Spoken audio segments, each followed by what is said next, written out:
주님과 약속된 이 귀한 시간 사모함으로 주님 전에 모이게 하시고 주님의 이름을 부르며 찬양하며 주님 예배하시는 은혜 가운데 거하게 하시니 진심으로 감사를 드립니다. 하나님, 우리가 이 땅에 살지만 우리는 하늘의 시민권을 가진 자인데 하늘에 집중하며 주님과의 관계에 집중하며 살아야 되는 우리들인데 세상에서 우리는 자꾸만 눈에 보이는 것에 마음을 빼앗기고 악한 원수 마귀가 우리로 하여금 주님께 집중하지 못하도록 다른 것으로 우리의 마음을 흐트러 놓을 때가 얼마나 많이 있는지 모르겠습니다. 하나님, 그럴 때마다 하나님의 말씀을 기억하게 하시고 우리가 경험한 은혜를 기억하게 하셔서 하나님의 말씀대로 순종하며 주님께 더 가까이 나아가며 우리의 온 마음을 다해 주님을 바라보며 살아가는 우리 모두가 되게 하셔서 매 순간순간 매일매일 주님 닮아가는 참된 주님의 자녀들 모두 되도록 주님 도와주시옵소서. 여러 가지 기도의 제목들을 가지고 주님 앞에 나아갑니다. 하나님의 은혜와 하나님의 도우심을 사모하며 믿음으로 기도할 때 주님 그 기도의 제목들마다 응답하시고 역사하여 주시옵소서. 살아계신 하나님의 말씀 앞에 섭니다. 주님의 말씀을 살아계신 하나님의 말씀으로 듣게 하시고 그 말씀 붙잡고 날마다 믿음으로 살아가는 우리 모두가 되도록 주님 역사하여 주시옵소서. 감사드리며 예수님의 이름으로 축복하며 기도하옵나이다. 아멘. 오늘 이 밤 우리에게 주시는 하나님의 말씀은 시편 23편입니다.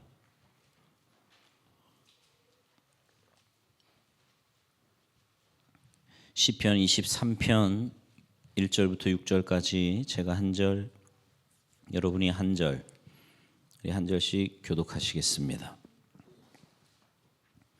여호와는 나의 목자시니 내게 부족함이 없으리로다. 그가 나를 푸른 풀밭에 누이시며 쉴만한 물가로 인도하시는도다. 내 영혼을 소생시키시고 자기 이름을 위하여 의의 길로 인도하시는도다. 내가 사망의 음침한 골짜기로 다닐지라도 해를 두려워하지 않을 것은 주께서 나와 함께 하심이라. 주의 지팡이와 막대기가 나를 안위하시나이다. 주께서 내 원수의 목전에서 내게 상을 차려주시고 기름을 내 머리에 부으셨으니 내 잔이 넘치나이다. 내 평생의 선하심과 인자하심이 반드시 나를 따르리니 내가 여호와의 집에 영원히 살리로다. 아멘. 할렐루야. 오늘 이 저녁에 하나님의 은혜를 사모하여 주님 전에 모이신 여러분 모두에게 하나님의 크신 은혜와 사랑과 축복이 함께 하시기를 주님의 이름으로 축원합니다. 네, 옆에 있는 분들 앞뒤 분들과 인사하시겠습니다. 참 잘 오셨습니다. 영혼을 구원하고 열방을 회복합시다. 인사하세요. 네. 이따가도 기도하겠지만 기도의 용사 100명 보내달라고 지금 계속 기도하거든요. 조금씩 느는 것 같죠? 네. 기분이 안 좋으세요? 느는데 그죠? 조금씩 느는 것 같아요. 하여튼 계속 모여서 우리가 할 일은 믿음으로 기도하는 겁니다. 아멘. 기도할 때 하나님 역사하시고 은혜 주실 줄 믿습니다. 시편의 주제는 굉장히 다양합니다. 인생에 대해, 삶에 대해 깊이 통찰하는 시가 있고요. 또 우리의 삶에서 만나는 고통이나 고난에 대해서 그것을 이야기하고 읊은 시가 있습니다. 그리고 성경 말씀을 노래하거나 기도에 관련해서 노래한 시편이 있고요. 그런가 하면 자연과 우주 만물을 노래한 시도 있고요.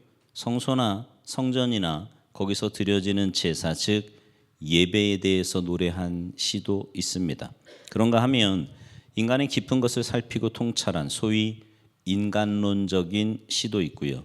또 하나님이 어떤 분이신지 하나님에 관해 깊이 노래한 그런 신론적인 시편도 있습니다. 이런 다양한 주제들 가운데 오늘 우리가 읽은 이 시편은 인간에 대한 질문으로 시작을 합니다. 전에도 말씀드린 적이 있지만 인류 역사상 가장 오래된 질문 가운데 하나가 인간은 무엇인가? 인간은 도대체 누구냐라고 하는 질문입니다. 그러나 굳이 인간은 하면서 거창하게 묻지 않더라도 나는 누구일까? 난 어떤 사람일까? 내가 무엇인가 하는 이런 질문은 아주 오래전부터 우리 선조들이 해온 질문입니다. 따라서 오늘 똑같은 질문을 여러분에게도 드려봅니다. 여러분은 자신이 누구라고 생각하십니까? 여러분은 자신이 어떤 존재라고 생각을 하시나요? 생각해 보셨어요? 여러분은 누구인 것 같으세요? 그렇죠? 이 질문에 대한 생물학적인 대답은 인간은 동물이다라고 하는 겁니다. 이 답은 사람을 원숭이가 진화해서 되는 존재로 보는 건데요. 여기는 어떤 전제가 깔려 있냐면 인간은 동물과 다를 바 없는, 즉 동물이다라고 보는 그런 전제가 여기에 깔려 있습니다.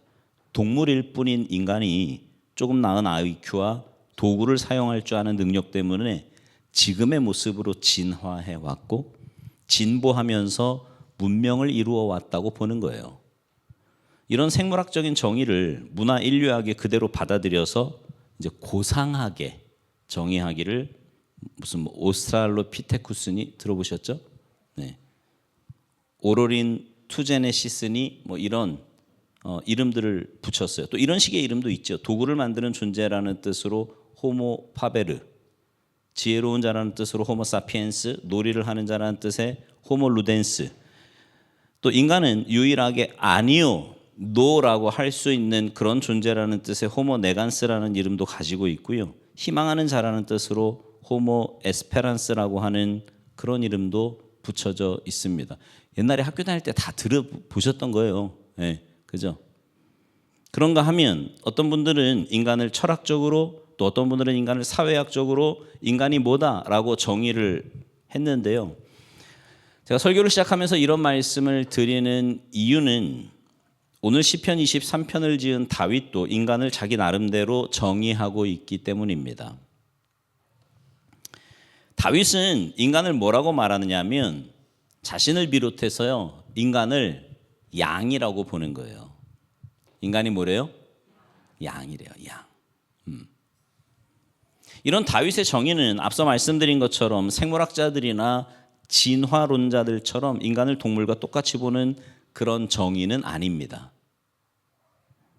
지금 다윗이 오늘 본문에서 인간을 양이라고 말한 이유는 사람을 무엇으로 설명하면 가장 잘하는 걸까?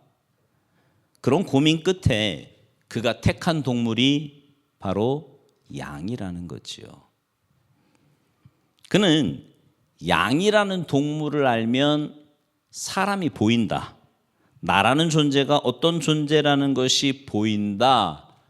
그런 말을 하기 위해서 사람을 양이라고 하는 거예요. 자, 그러면 왜 다윗은 자신을 비롯해서 우리 인간을 양과 비교했을까요? 다윗은요, 아주 어린 시절부터 목동 생활을 해왔기 때문에 누구보다도 양을 잘 알았어요. 그런 그가 왜 사람을 양이라고 했는지를 살펴보면서 오늘 본문을 통해 주님이 우리에게 말씀하시고자 하는 놀라운 메시지를 듣는 여러분들이 되시기 바랍니다. 네. 할렐루야. 네. 사모함으로 들으셔야 돼요. 네. 그럼 무서운 표정 짓지 말고 사모함으로 들으셔야 은혜가 되고 내게 되는 거예요. 자, 그러면 다윗은 왜 양과 사람을 비교했을까? 첫 번째 이유는 양이 홀로 살 수 없는 존재이기 때문입니다. 양은요, 하나님의 피조물 가운데 가장 독립적이지 못한 동물이라고 볼 수 있어요. 스스로 맛있는 풀을 찾지 못합니다, 양은.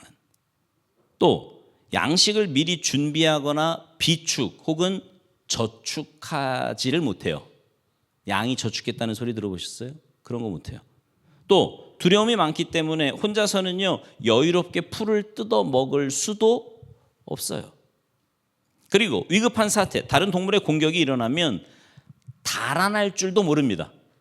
그러니까 무서우면 얼음이 되는 거예요. 그냥 서. 화를 당하는 거죠.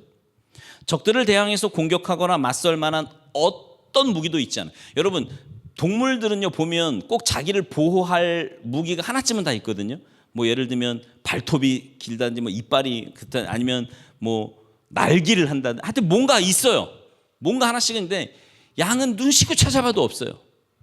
아무리 찾아봐도 양은 자기를 보호할 만한 혹은 적을 공격할 만한 무기가 아무것도 없어요. 그죠? 뭐가 있나요? 없어요. 거기다가 시력이 굉장히 약해서요 3m 이상을 분간하지 못합니다. 오늘 내가 목사님들하고 식사하면서 들은 얘기인데 백내장 수술하잖아요. 이제 이렇게 연세가 들면 우리 교회도 하신 분들 많잖아요. 근데 오늘 저 처음 알았네요. 운전하는 사람하고 안 하는 사람하고 들어가는 렌즈가 다르대요. 운전하는 사람은 15m 이상을 볼 만한 렌즈를 넣어준대요. 네. 근데 아닌 사람은 아니래. 그래서 내가 그랬어요. 아니 운전 안 한다고 너무 짧게 보는 건 좀 억울한 거 아니에요 그거?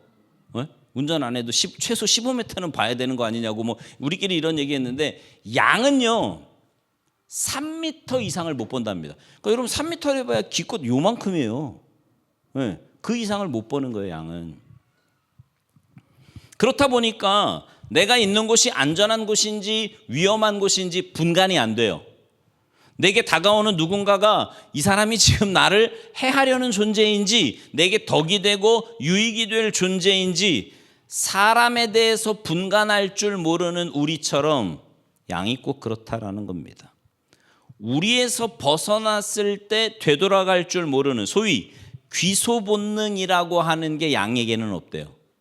웬만한 동물들은 다 있거든요. 우리는 다 찾아가요. 귀소 본능 없어요. 양은 긴 털을 갈무리할 줄 몰라서 초여름의 더위에도 헐떡이는 모습은 보기에도 딱하답니다.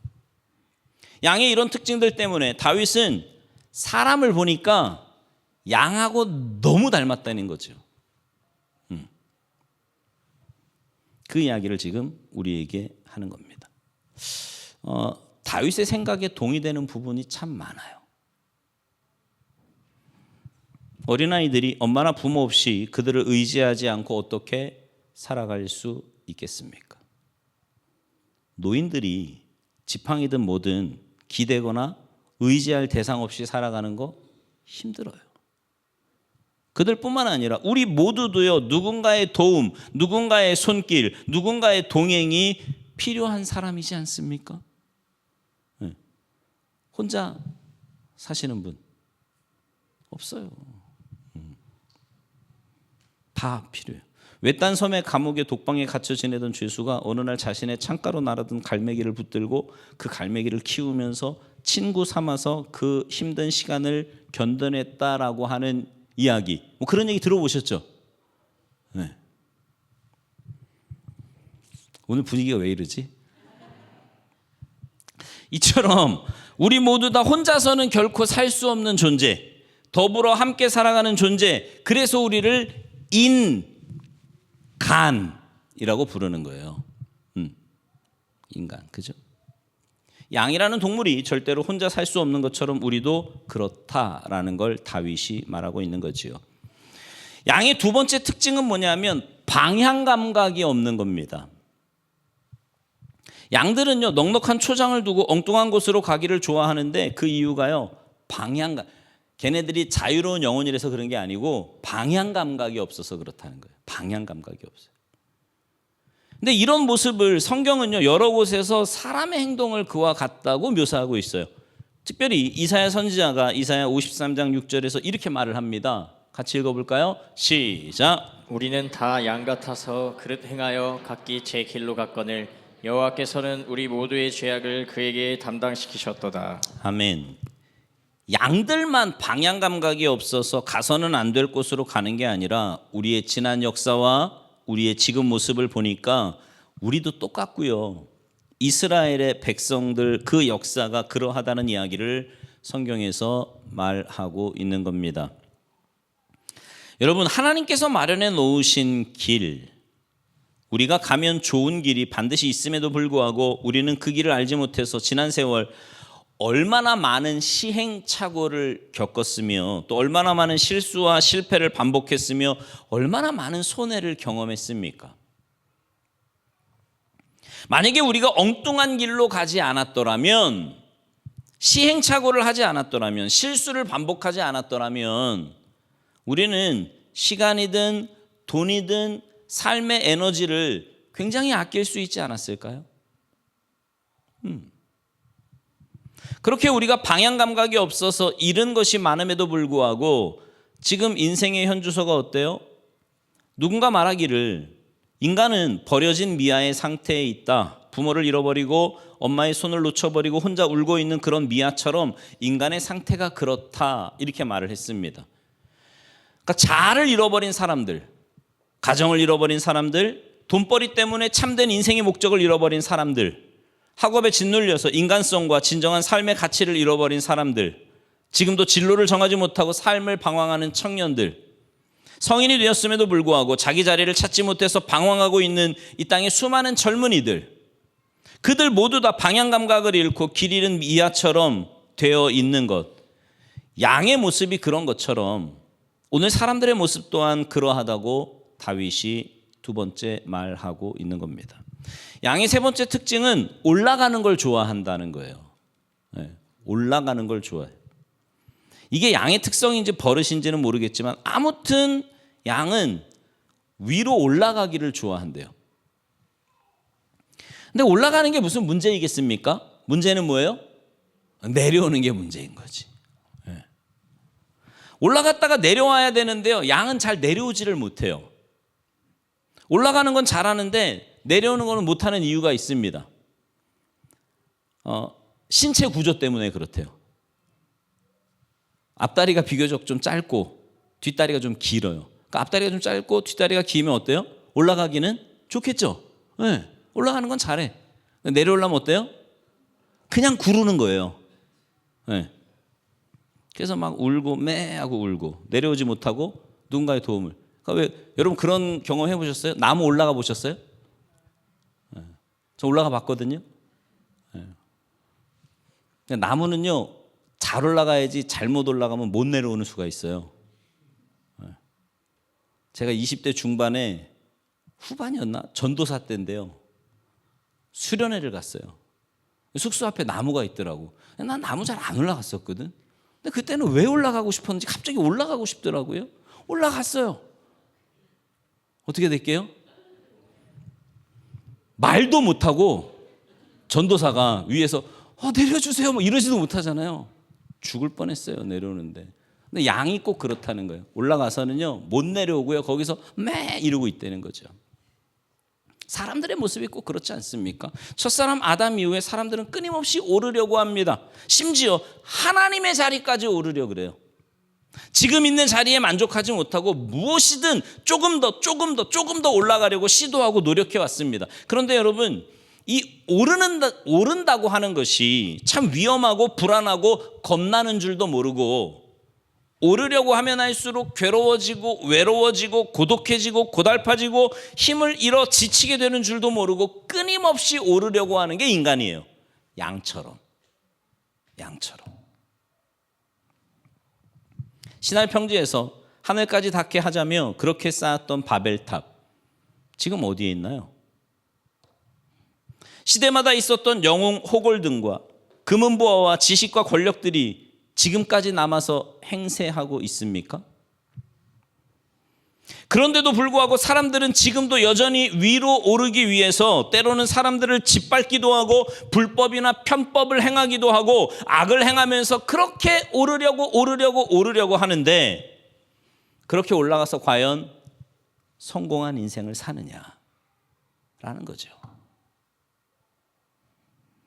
그리고 그렇게 오른 자리에서 만족이 될까요? 안 돼요.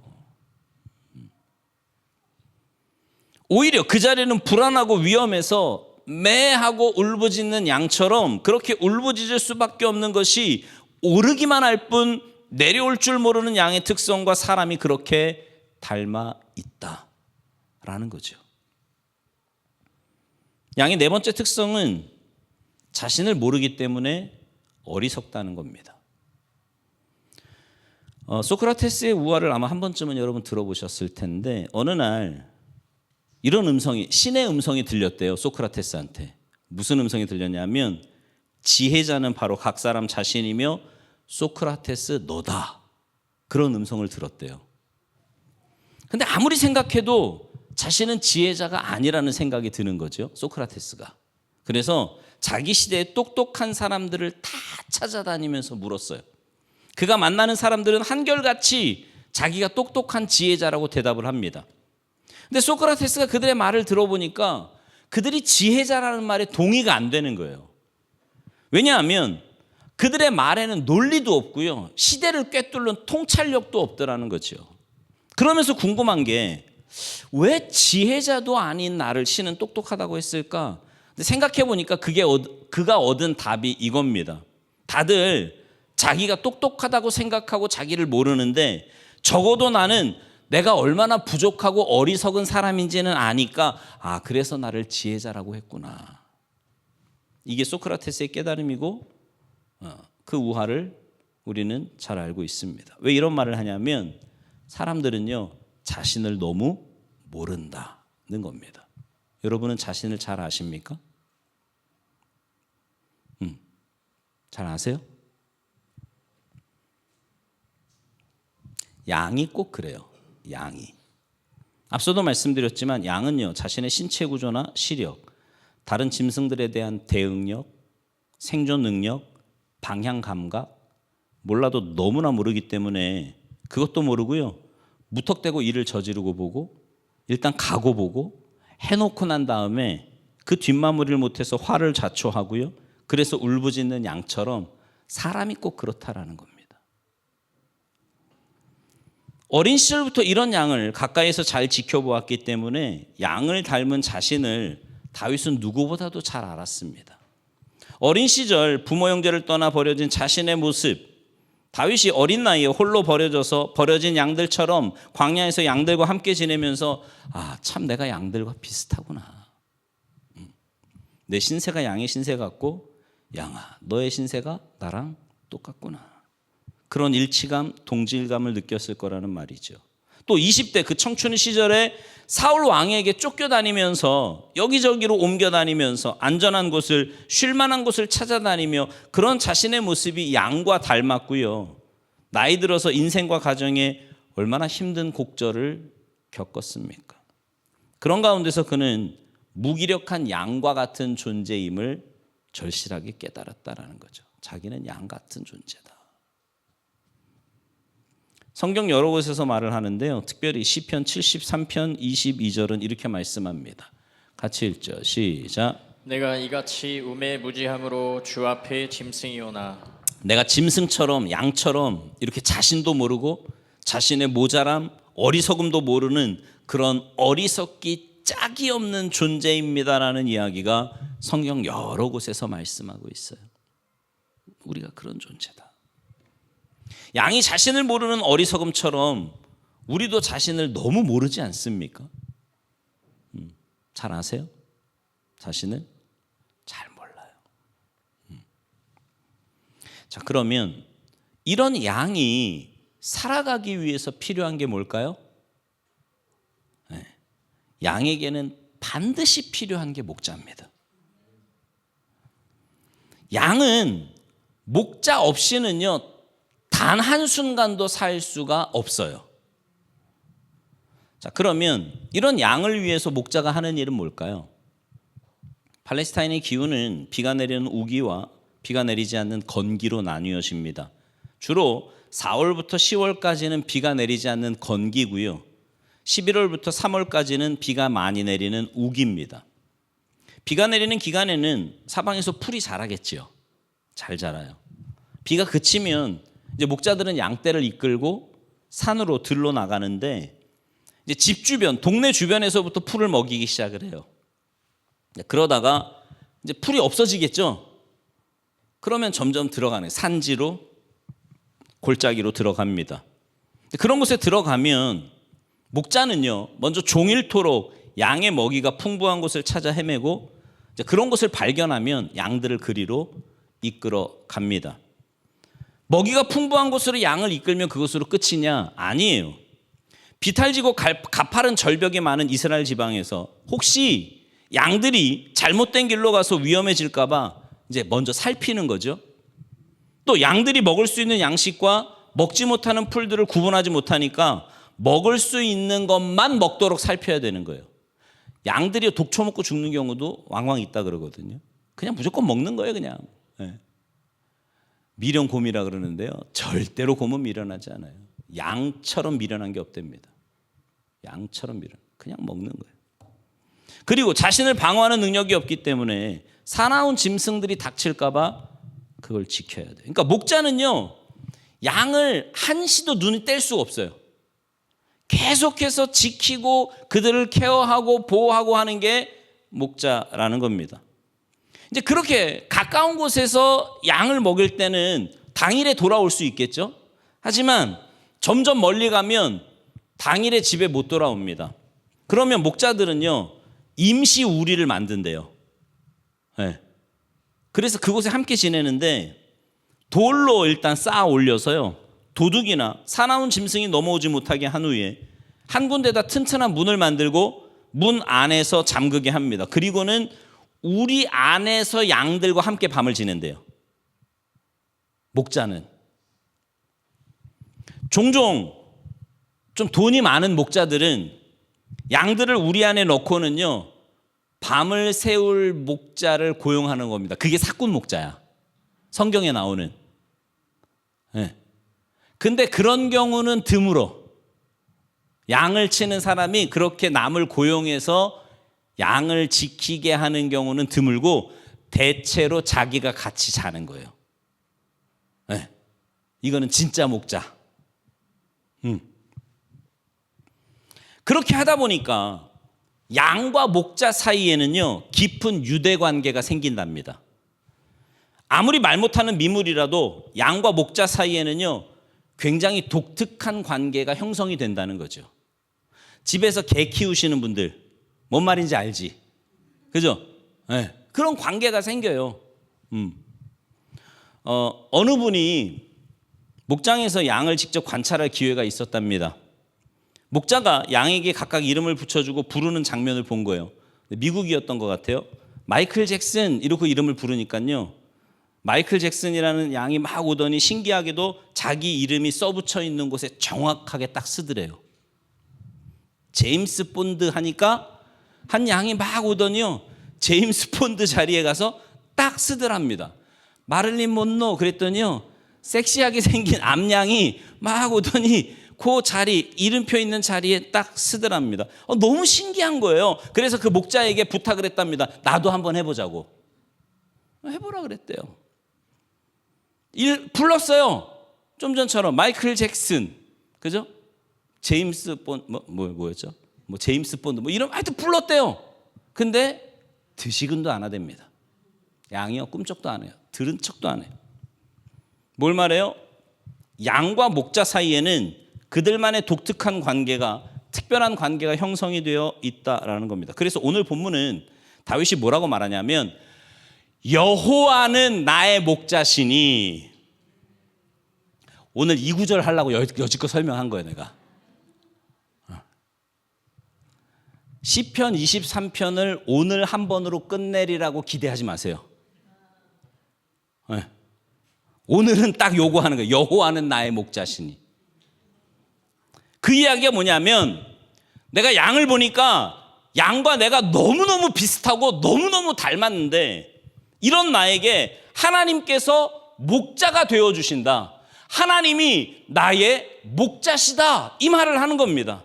한 제국의 왕이고요, 뛰어난 군인이고 탁월한 문학가고 위대한 음악가였던 다윗이 자신과 양을 똑같은 동물에 비유하면서 하나님께서 바로 나의 목자가 되셨기 때문에 오늘의 내가 있습니다 라고 고백하고 있는 겁니다.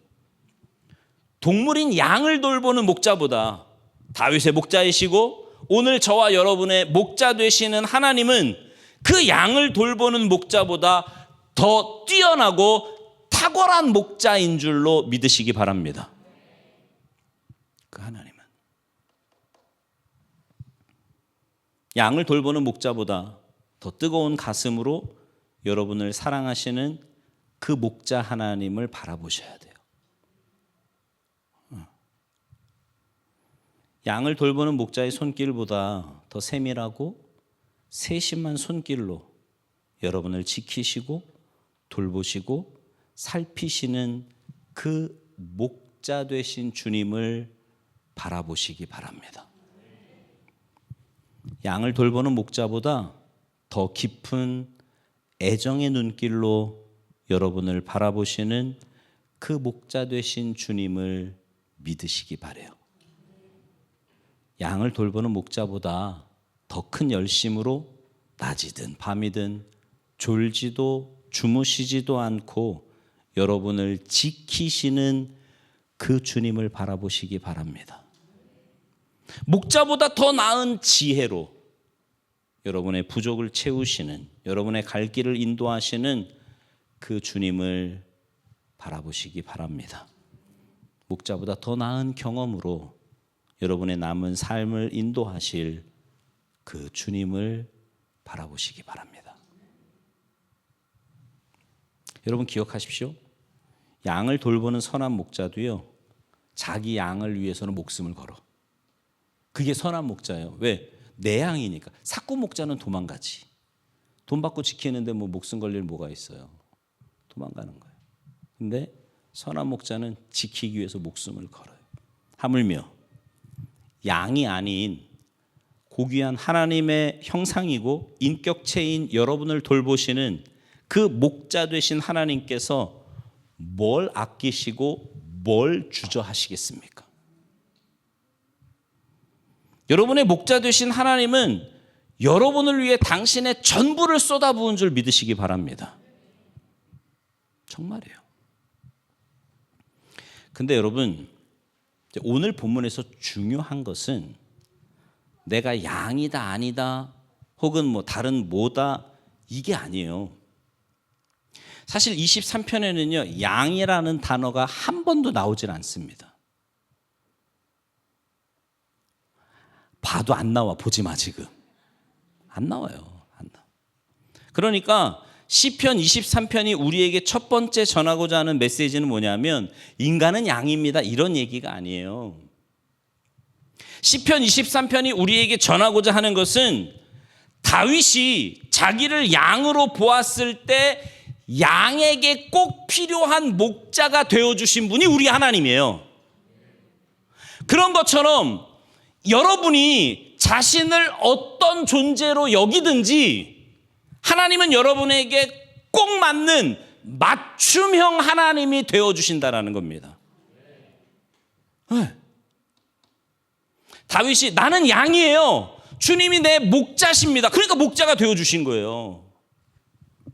여러분 이 말씀이 얼마나 놀라운 말씀인지 몰라요.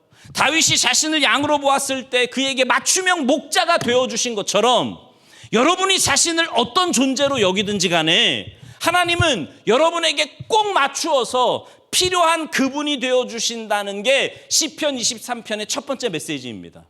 꼭 맞는 분 여러분에게. 여러분은 자신을 누구로 보십니까? 내가 오늘 설교 시작부터 계속 물었잖아. 지금 한 번도 대답 안 했지만 여러분은 자신을 누구로 보세요? 나는 정말 눈은 뜨고 있지만 앞을 보지 못하는 그런 사람입니다라고 말한다면 여러분을 보게 하시고 여러분이 보는 것보다 더 확실하게 바른 길로 옳은 길로 복된 길로 인도하실 그분이 되어주실 줄 믿습니다. 여러분이 슬프다고 하면 여러분을 웃게 만드시는 우리 하나님 전능하신 그 하나님이 슬퍼하는 자기 백성을 위해 광대짓을 해서라도 여러분을 웃게 만드시는 분임을 믿으시기 바랍니다. 여러분이 슬프고 괴롭다면 여러분을 위로해주는 그런 분이 되어주실 거고요. 여러분이 지금 어떤 상황, 어떤 처지에 있든지 바로 맞춤형 하나님이 되어주신다. 그게 오늘 시편 23편의 첫 번째 메시지예요. 놀랍지 않습니까? 너무 멋있지 않아요, 우리 하나님? 알수록 우리 하나님 정말 끝내주는 분이에요. 오늘 다윗이 말하고자 하는 게 바로 그겁니다. 오늘 본문의 시작은 인간에 대한 이야기였어요. 인간은 양이라는 동물과 너무 닮았어요. 근데 오늘 본문의 결론은 그런 이야기가 아닙니다. 말씀드린 대로 시편 23편이 우리에게 전하고자 하는 첫 번째 메시지는 여러분이 누구냐, 내가 누구냐 그런 얘기가 아니에요. 뭐 알면 뭐해, 그죠? 뭐 그렇게. 오늘 본문이 전하고자 하는 가장 중요한 메시지는 뭐냐면 하나님이 어떤 분이시냐, 오늘 나에게 하나님이 어떤 분이시냐 하는 겁니다. 오늘 나에게. 여러분이 자신을 어떤 존재로 여기든지 하나님은 여러분에게 꼭 필요한 그분, 여러분에게 가장 필요한 그분, 여러분을 여러분 되게 만드시고 여러분을 여러분 이상으로 만드실 그분이 바로 우리가 믿는 하나님, 그 하나님이시라는 것을 오늘 말씀하고 계시는 거예요. 내가 정말 벌레보다 못한 존재라고 여긴다면 우리 하나님은요 가장 고등하고 전능한 그런 존재가 되어 주실 겁니다. 내가 어린아이 같다고 여긴다면 하나님은 나를 업어가실 아버지, 어머니가 되어 주실 거고요. 내가 지금 병이 들어 있다면 나를 치유하는 분이 되어 주실 거고요. 내 인생의 길을 알지 못하고 방황하고 있다면 내 인생의 최고의 가이드가 되어 주실 바로 그 하나님. 다윗에게 맞춤형으로 목자가 되신 하나님께서 오늘 여러분에게 맞춤형 하나님이 되셔서 여러분의 그 무엇이 되어 주실 하나님이라는 사실을 믿으시기 바랍니다. 전능하신 하나님, 온 우주를 창조하시고 그 우주도 담을 수 없는 그 높고 높으신 하나님, 우리가 무엇이기에, 여러분이 어떤 존재인데 이런 우리에게 맞춤형 하나님이 되어주셔서 나는 너의 무엇이다, 나는 너가 바라는 그 누구다라고 말씀하시는 이 좋으신 하나님. 여러분, 하나님 너무 좋은 분 아닙니까? 여러분의 하나님, 여러분에게 꼭 필요한 그 하나님. 때로는 남편이 되어주시고, 때로는 부모가 되어주시고, 때로는 인도자가 되어주시고, 때로는 왕이 되어주시고, 때로는 물주가 되어주시고, 때로는 나를 웃게 만들어주시고, 때로는 나를 춤추게 만들어주시는 이 너무너무 좋으신 나의 맞춤형 하나님까지 되어주시는 이 좋으신 주님, 그 주님을 믿고 그 주님과 함께 다윗처럼 노래하고 춤추며 그렇게 주님과 함께 살아가는 여러분이 되시기를 간절히 바랍니다. 이렇게 갇히지 마세요. 네? 사람에게 갇히고 환경에 갇히고 감정에 갇히고 이렇게 갇히면 결국 손해보는 건 나예요. 하나님이 그렇게 되어주신다 그러면 그냥 마음을 열고 주님께 가는 거야. 그리고 내 모습을 주님께 아뢰는 거예요. 힘들어요, 하나님. 내 삶이 지금 이래요. 내 마음이 이래요. 내 상황이 이렇습니다. 이러고 다 아뢰는 거예요. 그러면 하나님이요, 그런 하나님이 되어주시겠다잖아요. 혹시 그런 생각 드십니까? 나 예수 지금 몇십 년 믿었는데도 안 그렇던데. 여러분이 하나님을 그렇게 안 모시니까 안 그러는 거예요. 그냥 내가 주인 돼서 내 감정대로, 내 생각대로, 내 고집대로, 내 환경대로 사니까 하나님이 여러분의 하나님이 안 되시는 거라고. 하나님이 인격적인 분이시라니까요. 그분을 내 삶의 정말 주인으로 모시고 살면 그분 앞에서 내가 정말 양과 같이, 자녀와 같이 하나님을 철저하게 인정하며 살면 그 하나님, 여러분의 맞춤형 하나님이 되어주실 줄 믿습니다.